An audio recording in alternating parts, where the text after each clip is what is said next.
am Fletcher Brown with another artist video blog at Kicks96Country.com. Our guest today for the very first time visiting us here in Kicks Country, all the way from Nashville, Tennessee, by way of Texas, the San Antonio area. Please welcome Rebecca Moreland. How are you, Rebecca? Hey, good morning. I'm doing great. It's gorgeous outside, Yeah, beautiful drive, so I'm happy. I got to spend the night in my own bed last night. I've been on the road for a month, so to sleep in my own bed last night in Nashville was amazing. See, I'm always amazed at just the hours that you artists put in on the road, not just touring and playing gigs and everything, but visiting folks like me at radio stations. You guys are really out there burning up the road. It's a lot. Burn up the road. That should be a song. Burning up the road. No, I mean it's fun doing. This is my favorite thing. This is so fun, but then the driving in between is kind of crazy. It's like 6-7 hour days just in the car. So my little car has gotten a lot of miles on it in the last month. It's been fun though. It's been really fun. I've really enjoyed going to each station and learning about the station's history. Most of these stations, like yourself, like you've been around for a very long time. You get to hear about the rich history of the musical background of the stations. We've got it here. Yeah. I mean, you are in Muscle Shoals after all. I know. It's like I see this sign in Muscle Shoals, Alabama, and then I'm like, wow, I'm right in the heart of this. So that's amazing. How long have you been doing this? Oh gosh, geez. First the earth cooled, and then someone handed me a microphone. The land before time. No, about 25, 26 years I've been doing it. Oh wow, that's cool. Did you just happen into it, or did you? Really, I just kind of stumbled. I mean, I was in college, and I had a friend of mine that worked in this radio station and said, hey, they need somebody to come do part-time on the weekend. So I came and did part-time on the weekend and fell in love with it. Yeah, and I've just been here ever since. You'd be amazed, like so many DJs I've talked to are the same. Like they just dipped their toe in it, didn't realize how much they would love it, and then they loved music, and it just became a career. So well, yeah, I mean, a lot of us, I've found that a lot of us either play music or come from musical backgrounds in some way. Like my mother's family is all blues musicians from Mississippi. Yeah. Oh, I love that. Are they still down in Mississippi? Well, yeah. I mean, her family's still down there, and I've got 2 uncles left that still live there. One is in Atlanta. I've got an uncle that lives in Natchez, Mississippi. He plays. Most of them unfortunately have passed away. Of all the brothers. But all of my mom's brothers were blues musicians. What? Wow, did you carry on the tradition? I didn't. I believe it or not. I played when I was a child. I played drums and I played the violin, and that was about it. That's where my musical prowess ends. We're gonna sing a blues tune. We'll write one. I don't sing the blues. You guys, we're gonna make him sing. My uncles sing the blues. I don't sing the blues. I listen to the blues like a champ. But I mean, I grew up with such a very musical background. My mom is a classical composer, and my dad was big bluegrass, like Alison Krauss, Emmylou Harris fans. So and your brother's a country music artist too. My brother's a country music artist down in Texas, Drew Moreland. So we grew up, and then I grew up in church, playing in church, and so just grew up with music, was all around, and it wasn't like it is today. Oh gosh, I'm like dating myself, but it wasn't like it is today where you could just hop on Spotify and listen to whatever you wanted to. You had to save up your money to buy the album that you wanted to buy.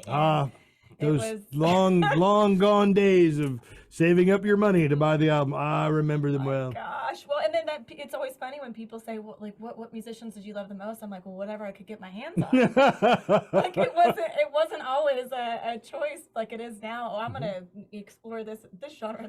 Well, you've been writing music since you were little bitty, right? Very little. Well, yeah, I probably started writing when I was about like 8-9 years old, but I don't think it was very good yet. But then my first song that I recall writing was when I was about 15 years old, and I remember I was so nervous to play it for my mom that I like had to turn my back and face the wall while she listened to it because I was just so embarrassed that it was a very vulnerable thing. I get it. It still is, to write about your life and then put it out there for people to hear. Oh yeah, that's true. I mean, songwriting is a very, very deeply personal thing. It is, and I really try, like as an artist, I've dabbled in different areas of music for years, but the one common thread is I really try to make sure that everything I do write is very authentic to my life or someone in my life. Everything that you guys hear is either my story or someone I know's story. It's none of it's fabricated. Now So you're not just, and I say this because country music is so very, it is all of those things. It's not just storytelling, but it's usually very, very deep personal storytelling. But you're not limited to country music. I mean, you've actually done some pop and yeah, had success. I've done some pop music. I had a lot of fun with it, and then during 2020, Yeah. when we were all kind of landlocked, Hmm. my producer Johnny Garcia, he was like, what feels the best to you? Because I'm like, the it's a blessing and a curse to be able to do all these different types of Hmm. things, because then you don't. It's like hard because you just keep experimenting with all these different sounds, and it's so fun. But he's like, well, what do you feel home doing? And I was like, well, I feel most home doing like Americana country. Hmm. So we worked on this project in 2020, and it feels really good to like um, do something that feels very much like from my roots, my upbringing, and it's been very fun. So, but I don't think I'll ever stop experimenting with different music I don't think you styles, and should. I think. it's so fun.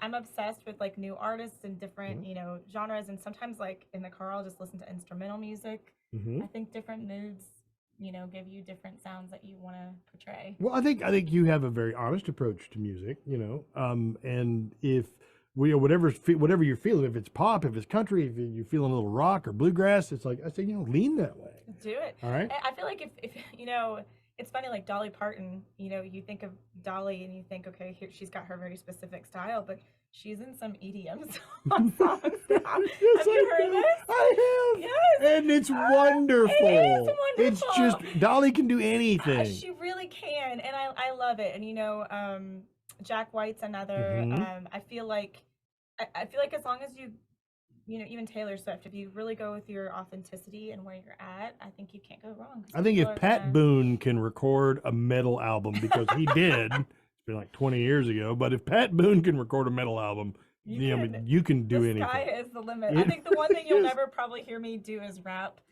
I wrote a rap. I love rap, but I wrote a rap song, and I don't. my friend, I played it for her. I played my voice, but she goes, "Don't ever." Don't ever do that. That's a good friend. That's a good friend. We should all endeavor to be that friend. She goes, "I love you and you're very talented, but please don't ever show anybody this ever." So you probably won't hear. Pretty sure I deleted it. Okay, I don't know. I think maybe you're not really applying yourself. I think Maybe your not. your inner hip hop is in you. All right, let's talk about the single. Her debut country single, "Could Use a Friend," as a deeply personal song. As I understand it, you wrote this song at a low point. Very low. It was my lowest time. Hmm. I was in the process of ending things with someone I thought I was going to spend the rest of my life with. Like a lot of listeners out there, you guys have probably found yourselves in that situation, and it's a big shift to think I'm going to grow old and have grandchildren with this person, and then realize like that's not the direction my life's going to take. And it's a very, until you go through it, it's one of the most painful things that you can go through. And so anyways, I was playing a show in Virginia, and I was kind of just trying to like push through, be okay, as we do. Yeah. We all Mhm. try to do this like BS, hey, we're fine thing. I don't. And I collapse on the sidewalk and just cry until strangers pick me up and carry me home. Well, I that's do good. that. That's good. That's actually good. Mhm, That's okay. better. That's healthier. Because I think we do ourselves a disservice when we kind of buy into that whole thing that society tells us that we have to like be okay all by ourselves. That like the pinnacle of being a human is when you're completely self-sufficient. You don't need anybody. And I just don't think that we're created. I think we're created for community. We're created for Mhm. like actually being connected to each other. And so, anyways, all that to say, I went back to Nashville and I kind of broke down and wrote this song with my friend Scott in the park in Nashville. And it was a big catalyst for my whole life changing in a positive way. Mhm. So, Well, it's a beautiful song. thank you.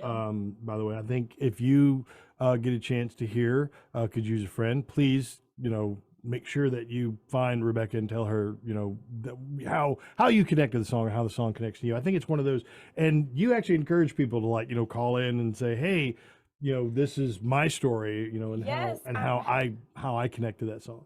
Exactly. Hmm. I'm actually been hearing from so many fans and listeners like their own stories about their friendships, which is so cool Hmm. because everyone has that time in their life where they really needed a friend. And so I've had people write in, tell me these incredible stories about their friendships over the years and how they've changed their lives. And that's the real Hmm. special part because I get to hear you guys' stories. So Yeah. Yeah, it's been pretty fun to hear.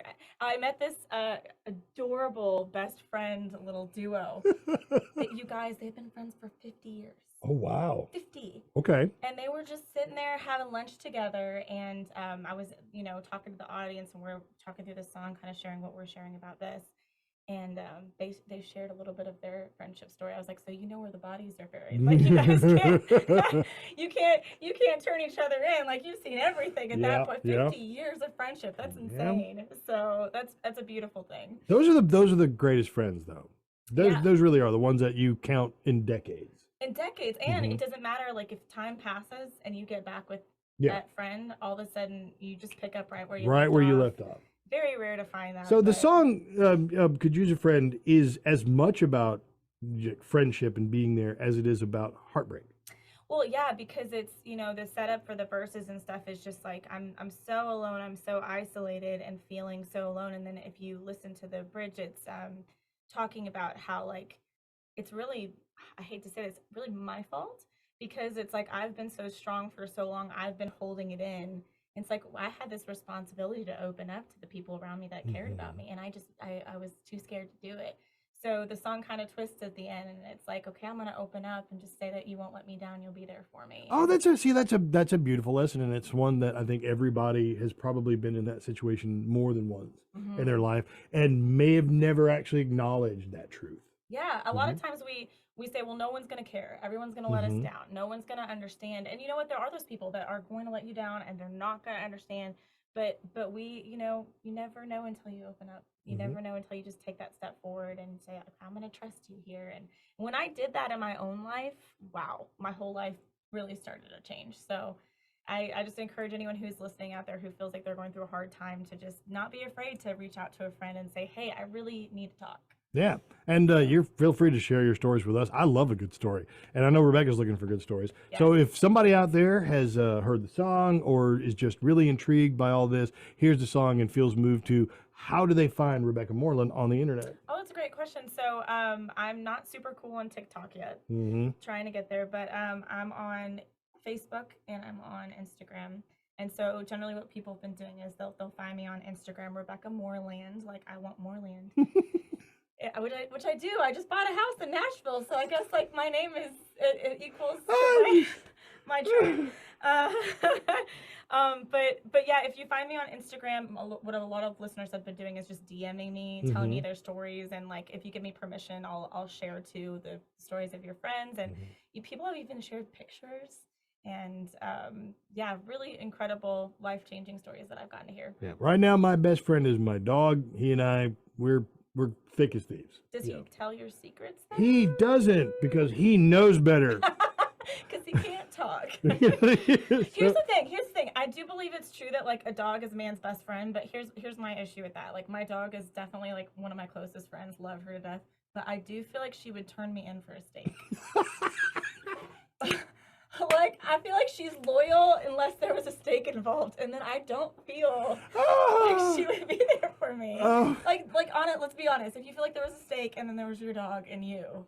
I honestly can't. I think my dog might actually do that too. He'd be like, he's in there, guys. Yeah, thanks. Can I get that? Can I get that medium rare? So. To a point. He's loyal.